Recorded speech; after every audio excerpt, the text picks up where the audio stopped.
What's up? My name is Dr. Alex Straley. How many times have you heard, don't lift with your back?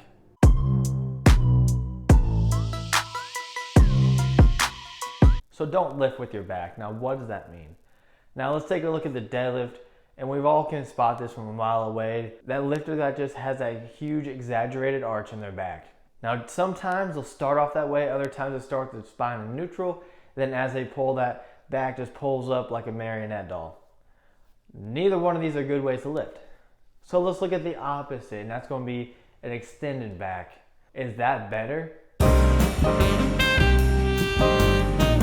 Core stability and tightness is talked about a lot with lifting. One way people do this is by extending their back. Now what happens when we actually extend our back?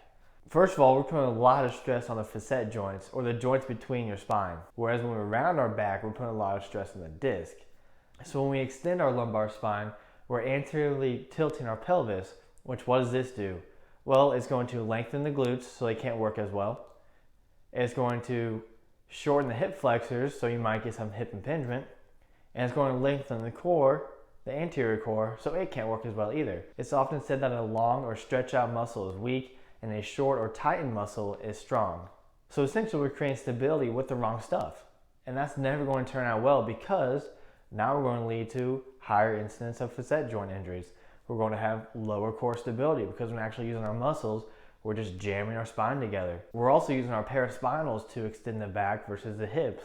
And the hips are much better and stronger at extending the trunk than your paraspinals are. So the old verbiage of don't lift with your back or don't lift the rounded back really comes from trying to protect the disc. But if you take that extreme other way, like a lot of people have, and I'll admit, I was one. When you go the other way and start hyperextending your back, you're creating a whole slew of new problems. So at the end of the day, we gotta find a neutral spine. So there's two easy low-level exercises we can do first to find that neutral spine. The first one is the cat-camel, so you're in a quadruped position. You're going to let that lumbar spine sink all the way, so you're trying to bring your belly button down towards the ground, and then you're going to go all the way up like a cat, so letting the lumbar spine try to touch the ceiling. Do this a couple times to find your end ranges, and then you can find where that midpoint is going to be. You can take this a step further and do a quadruped rock back.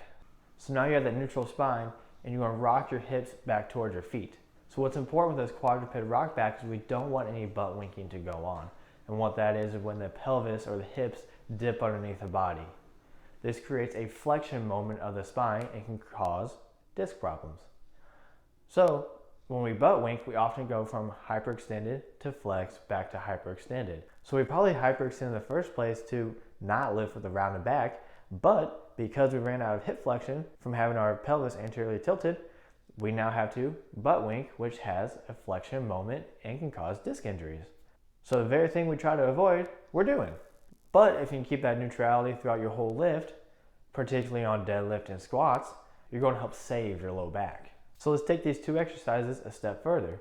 Now what I like to do is take just the bar and do some hip hinging. What this is, you might also know as a partial deadlift. So working on hinging at the hips, keeping the core engaged, and not letting the lumbar spine extend or flex. Now a common cue with squats is to push the hips back or to sit back. Well, what can happen is if you push your hips back but you keep your torso where it is, all you've done is hyperextended your low back.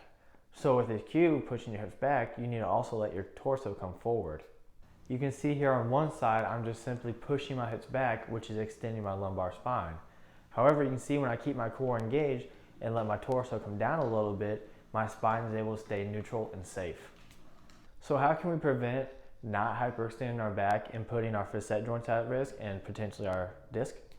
Well, part of it's just awareness. We're sorry, the number you have dialed is not in service at this time. You should be developing the core stability from your muscles, not from your bones. So a great core warm-up is the McGill Big 3. There's definitely more exercises you can do than the McGill Big 3 to help improve core stability, such as suitcase carries, uneven walkouts, and there's so much more. So I'm not saying those are the only exercises you can do or have to do, but they are a good place to start. So remember, an extended back can be just as dangerous as a rounded back. I hope this helps, and I'll catch you on the next one.